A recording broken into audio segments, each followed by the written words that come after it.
Quando você pensa em segurança, o que vem à mente? Ter um seguro de celular?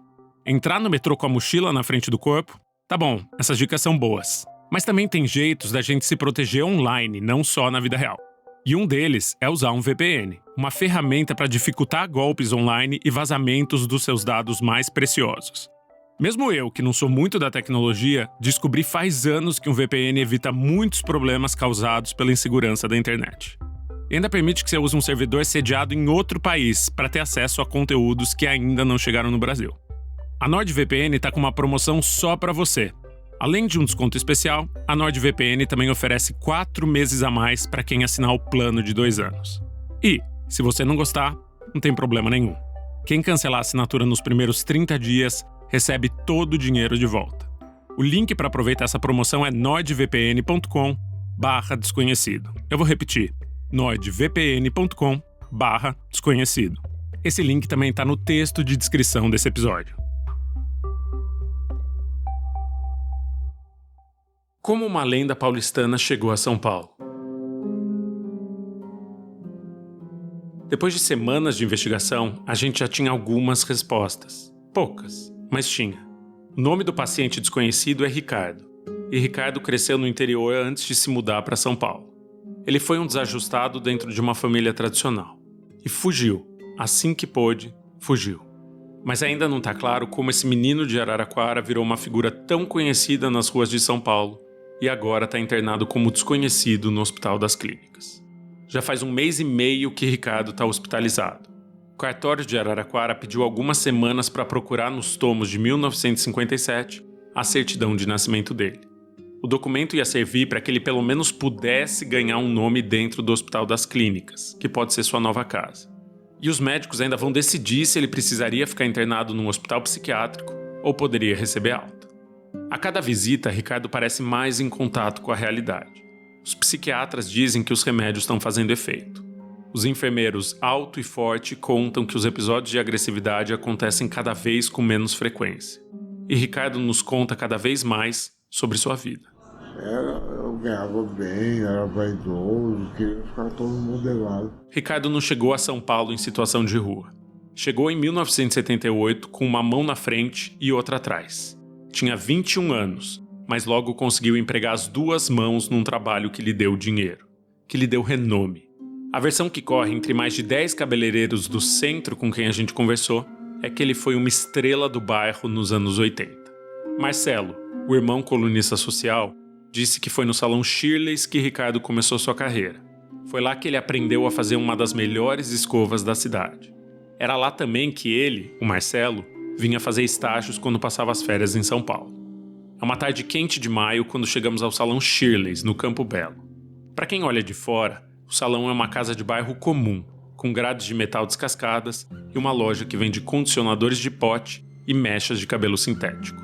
O Shirley's é uma bagunça sonora. O barulho de aviões pousando e decolando no aeroporto de Congonhas, ali do lado, compete com os poucos secadores que estão ligados quando a gente entra.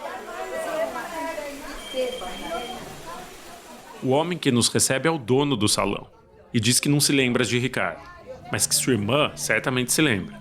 Ele usa um daqueles microfones de loja que ecoam em todo o ambiente para chamar a tal irmã.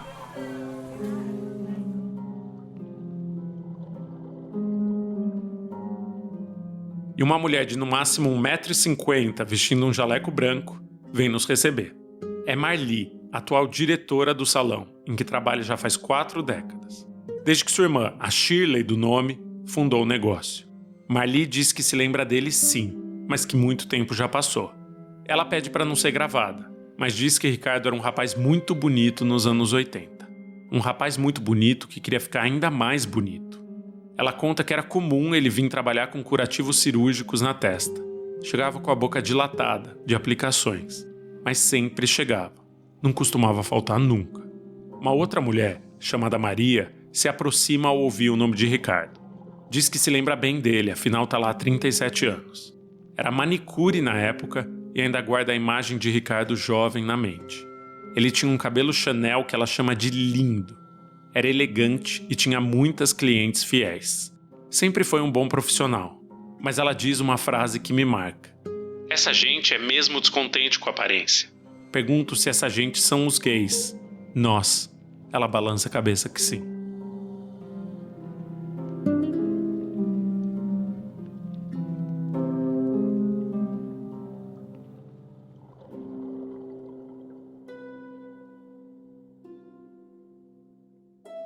Maria e Marli nos convidam a conhecer o resto do salão, que é uma viagem no tempo.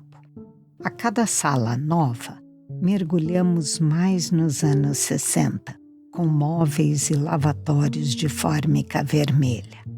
E salas novas não param de aparecer. O salão é como se fosse um formigueiro.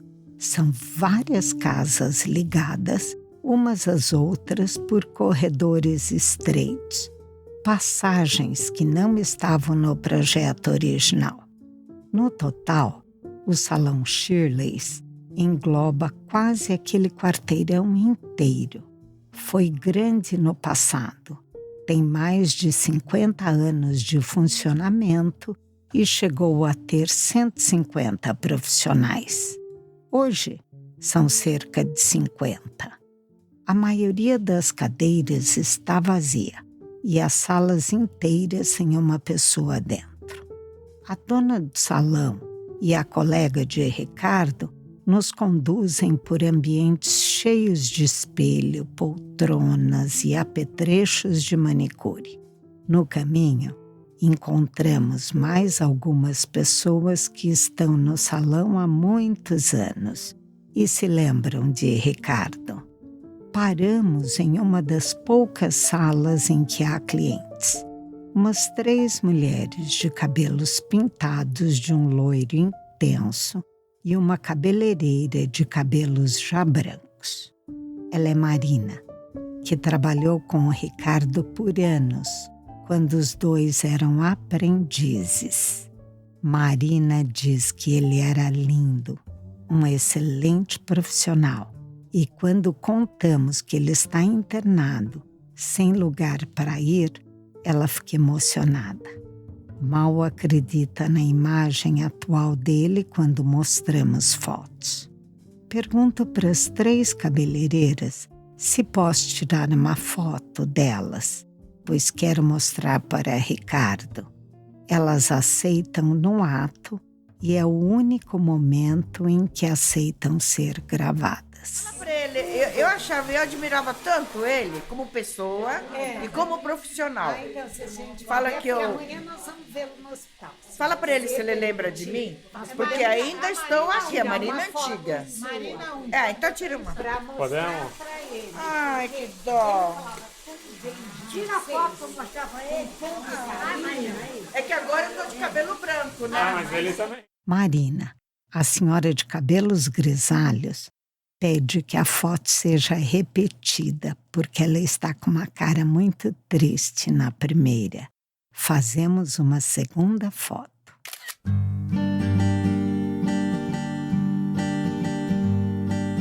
Dizem que Ricardo saiu de lá porque foi convidado a trabalhar em outros salões, mas ninguém se lembra os nomes desses salões. Pergunto se alguém tem uma foto dele daquela época. Não tem.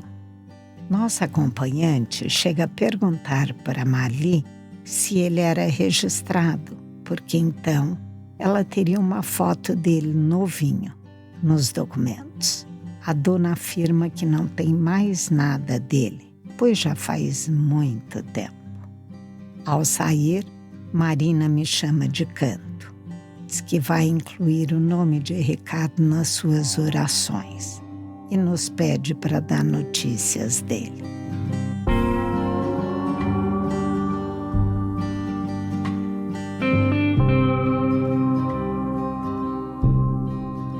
Eu sou Chico Felice Eu sou Isabel Dias. e esse é Desconhecido, um podcast sobre a extraordinária vida de Ricardo Correia da Silva, um homem que São Paulo inteira conhece, mas ninguém sabe quem é. Episódio 4. Um pai pra mim.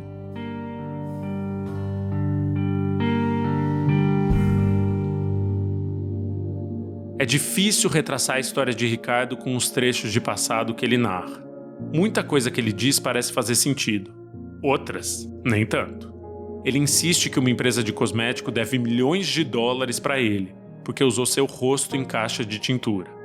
Diz que Michelle Obama tinha mudado o corte de cabelo por seu conselho.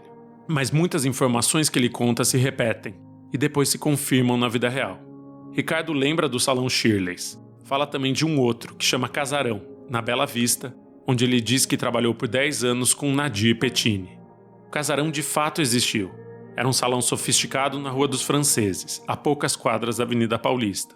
A casa virou uma agência de publicidade nos anos 2000.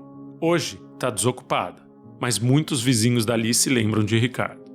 É um período fresco na sua mente. Ele conta 5 vezes de como no Casarão ele maquiou pessoas famosas. Pessoas muito famosas, do naipe da atriz Glória Menezes. Ricardo diz que Ana Maria Braga, que na época trabalhava na TV Record, era uma cliente frequente. O irmão Marcelo e todos os cabeleireiros com quem a gente conversou confirmam que isso de fato aconteceu. Durante esse período, entre a metade dos anos 80 e a primeira metade dos anos 90, Ricardo morava numa kitnet na Avenida São João, no centro. Namorava com um homem chamado Wagner. Os dois se injetavam silicone no rosto porque queriam parecer bonecas de louça chinesas. Amigos dizem que Wagner era cópia de Ricardo ou vice-versa. A transformação física pela qual Ricardo passou foi proposital. Ele mesmo contaria isso pra gente mais pra frente. A família e os amigos de Ricardo dizem que Wagner se mudou para Paris e, após uma transição de gênero, hoje se chama Babette. Mas a gente não consegue encontrar ninguém com esse nome nas redes sociais. E esse salto que o Ricardo deu das luzes do salão de beleza para a rua é bastante nebuloso. A gente sabe que por anos ele foi sócio de um salão de beleza colado à estação de metrô Vila Mariana, onde hoje funciona uma lanchonete especializada em frango frito. Amigos contam que ele levou um calote de outra dona do lugar e ficou sem ter onde morar. Mas ele mesmo não faz nenhuma menção a esse período. E é aí, no meio dos anos 90, que Ricardo começa a pedir dinheiro na rua e nasce o apelido Fofão da Augusta. Faz quase 30 anos que ele não trabalha num salão de beleza. Trocou a escova pelos folhetos de teatro que distribui e voltou a maquiagem que fazia no rosto dos outros pro próprio rosto. Mas, quando foi pra rua, Ricardo começou a se maquiar de palhaço e a juntar gente ao redor dele. Ele montou na rua um verdadeiro circo.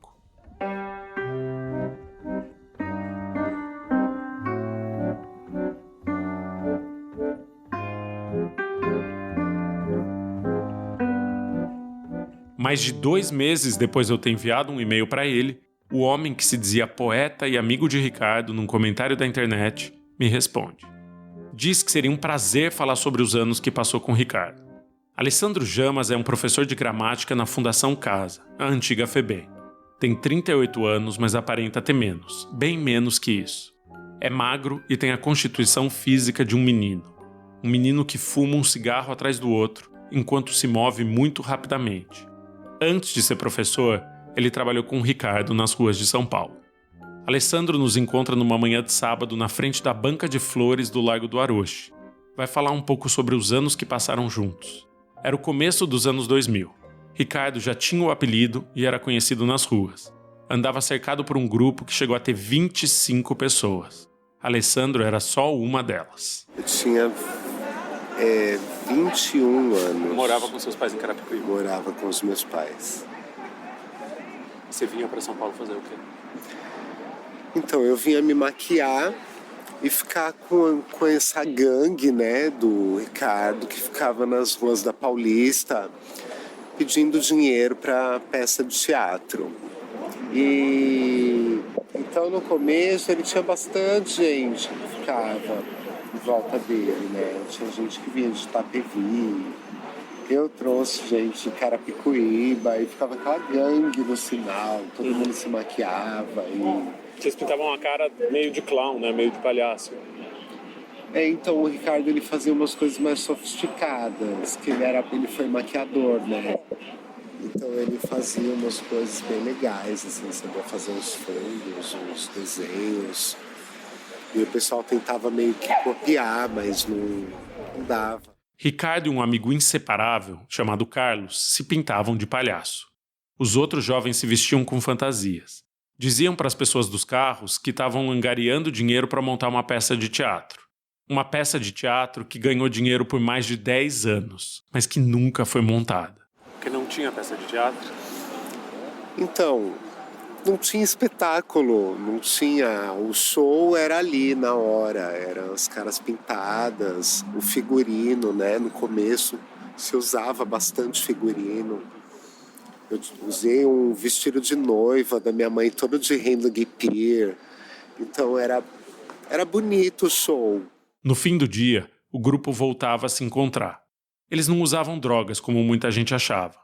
A não ser que você considere fast food uma droga. Era sempre no McDonald's. A gente tinha que faturar dinheiro para comer no McDonald's. Então a gente tinha umas coisas assim, de adolescente mesmo. Eu não via aquilo como uma coisa ruim, porque não tinha esse lance de crack que tem hoje, né?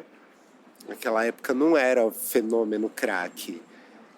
E então era McDonald's, era churrascaria, eram umas coisas assim, era se encontrar para comer, comemorar, falar, né, o que tinha feito no dia, e depois o Ricardo saía comprar maquiagem. E tinham muitos que compravam livros, que iam ler alguma coisa, porque a gente falava tanto de arte, porque a arte, ela contagia mesmo, né? Como um menino criado numa família de classe média alta em Carapicuíba foi parar na rua. Assim como Ricardo, Alessandro foi empurrado para a rua por causa de problemas de aceitação. Você teve problema por ser homossexual, é isso? Eles te discriminaram por ser homossexual? É. Como é que aconteceu isso? Os meus pais, eles tinham uma mentalidade assim, bem difícil para lidar com essas questões, que eu acho até comum, né? Minha mãe era de 1935, meu pai queria que eu fosse militar, tinha umas coisas que não combinavam comigo. 2 anos depois de começar a se apresentar na rua, Alessandro não tinha mais onde morar. Sua mãe morreu e o pai não queria ele por perto. E ele se juntou de vez ao grupo que morava em pensões no centro de São Paulo. Passou mais 2 anos com eles, mas, por diferenças artísticas, acabou se separando. Alessandro queria era dedicar sua vida à poesia. A gente optava por ir nos carros onde as mulheres estavam muito bonitas, super bem produzidas, sorridentes, né, simpáticas, com aquele olhar aberto. Uma dessas mulheres era a artista plástica Regina Romani. Regina conheceu Alessandro na rua, declamando esse poema de Fernando Pessoa.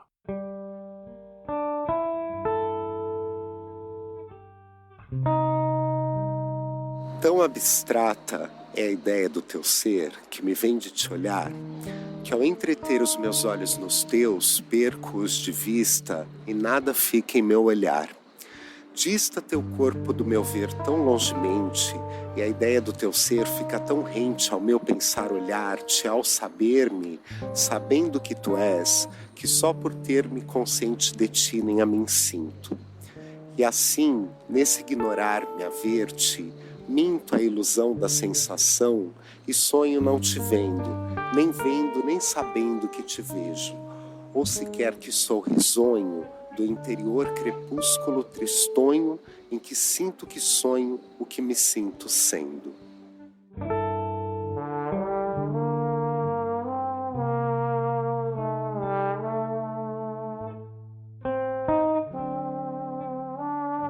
A artista plástica ficou emocionada e se ofereceu para pagar a faculdade dele. Ele prestou letras na faculdade Unipaulistana e foi aprovado. Fez os primeiros anos da faculdade, enquanto ainda morava na rua. 2 ou 3 colegas de sala me olhavam com nojo, porque eu ia maltrapilho, muito sujo mesmo, sem banho, sem escovar o dente. Alessandro se formou e conseguiu um emprego como professor substituto em escolas do estado. Ganhava cerca de R$2.000 por mês. Quando a gente se encontra, ele está prestes a ser despejado. Acontece que ele só conseguiu pegar 3 aulas por semana e seu salário, ali na casa dos R$700, não basta para pagar o aluguel da kitnet em que ele mora, na rua São Caetano. Quando a gente está indo embora, Alessandro diz que vai ficar tudo bem. Porque, enquanto ele estava indo até o Largo do Aroche naquela manhã, pensou em Fernando Pessoa. E, quando ele pensa em Fernando Pessoa, alguma coisa boa acontece na sua vida.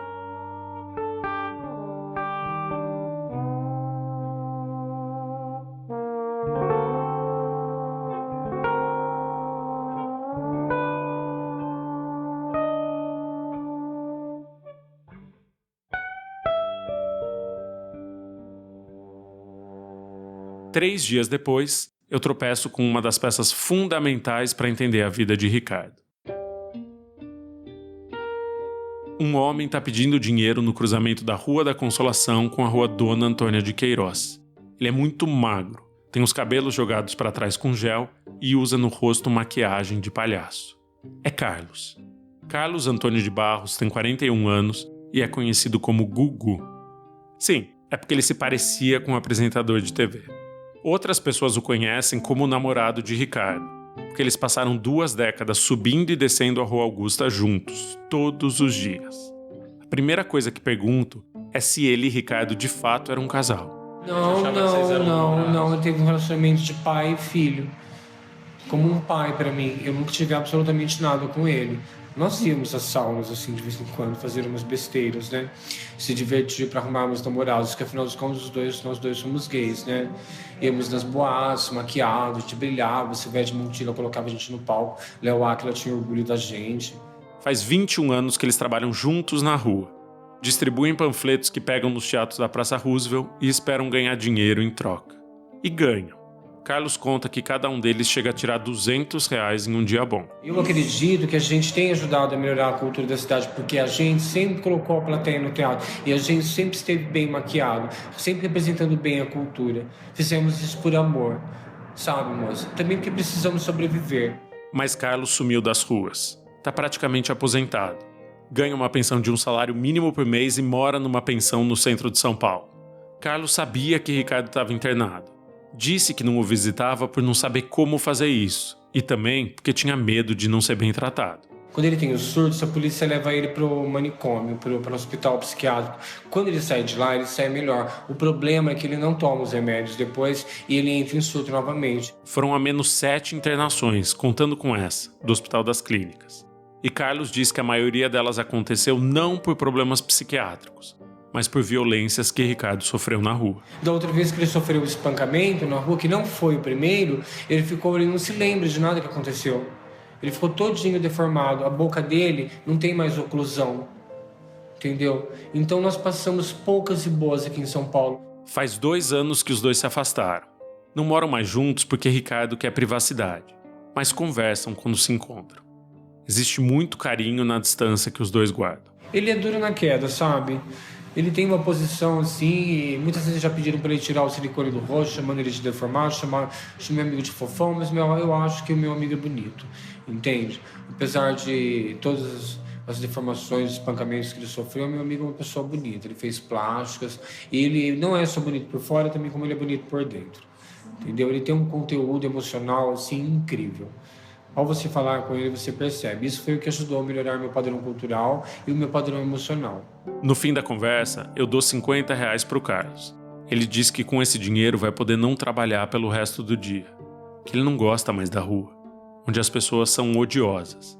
Essa é a palavra que ele usa. Odiosas. Nós somos famosos mesmo. Muita gente nos odeia.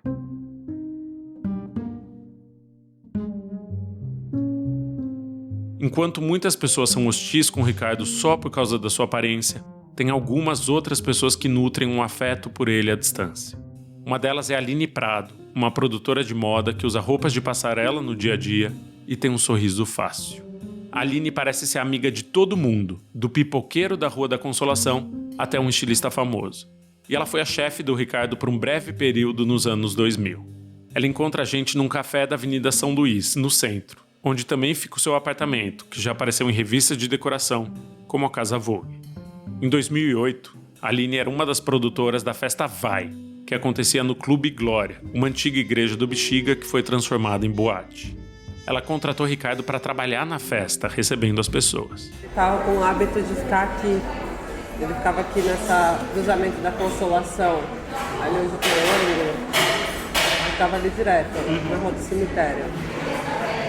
E um dia eu passei, ele estava lá, eu fiquei pensando em convidar ele para participar da festa. Aí eu troquei ideia com esses 2 amigos, o casal, a Paula e o Gil, que eles faziam uma festa. O Gil achou legal, a Paula falou, não, ele vai bater em vocês, se você for falar com ele. Eu falei, não, acho que não. E aí a gente foi no outro dia lá conversar com ele e ele topou. A Aline convidou Ricardo para ser host da festa do bairro italiano do Bexiga. E ela conta que Ricardo apareceu no horário combinado. Aí ele pediu pra gente pagar antes, que eu acho que ele tinha medo que a gente não fosse pagar o que prometeu. Então eu dei o dinheiro antes pra ele ficar tranquilo. Sim. Eu lembro que ele só tomou coca, porque ele não bebia mais e, enfim, não sei se alguma vez na vida ele bebeu, mas com a gente ele não bebeu. E foi muito legal pra ele, assim. E por mais que ele tivesse inseguro, eu vi uma felicidade, assim, dele estar fazendo alguma coisa que tinha a ver com ele, assim, meio artístico, sabe? Ficar ali na porta recebendo as pessoas. As fotos dessas noites são as fotos que aparecem no Google quando a gente busca por Fofão da Augusta. Nelas, Ricardo tá maquiado. As maçãs do seu rosto estão mais cheias do que hoje em dia, só que estão pintadas com blush. A boca dele, aumentada por injeções de silicone, tá com cor de vermelho sangue. Ele desenhou uma segunda sobrancelha, cobrindo com glitter a original. O nariz dele tá com a ponta pintada de azul. E ele parece feliz. Pô, ele é uma personalidade. Eu morei na Augusta quando eu mudei pra São Paulo. Fiquei vendo ele a vida inteira ali na Augusta. Eu sempre troquei ideia com ele, sempre. A gente teria feito isso mais vezes, assim. Porque logo na sequência, essa festa acho que acabou, entendeu? E ele não ficou. Eu também procurei por lá e não achei mais. Ricardo trabalhou em 3 festas. Recebeu gente como o estilista Alexandre Hertkovich e a atriz Thaís Araújo. Carlos se refere a essa noite como o auge da vida de Ricardo.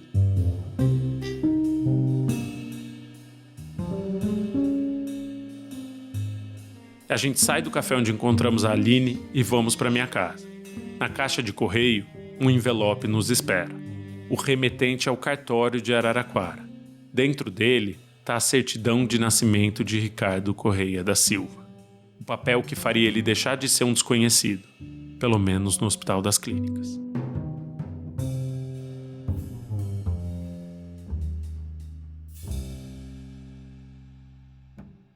No próximo episódio de Desconhecido...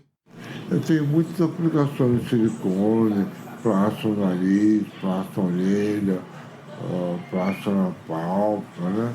E era silicone industrial ou era silicone? Não, silicone para uso médico. É que eu sofri um esponjamento.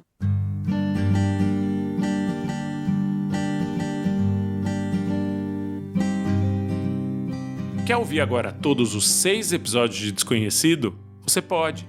É só se tornar apoiador ou apoiadora do podcast na Aurelo por a partir de R$ 9,90 mensais. O link para apoiar está no texto de descrição desse episódio e você pode cancelar o seu apoio a hora que quiser. Toda a renda desse podcast vai ser revertida para a Casa de Acolhimento Ricardo Correia da Silva, em Araraquara.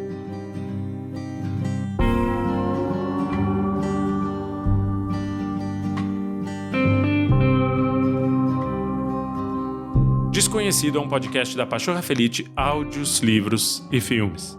Eu sou Chico Felite, roteirista e apresentador. A Isabel Dias é roteirista e apresentadora. A edição de som é do Luan Alencar. A arte de capa do podcast é da Catarina Pinhato.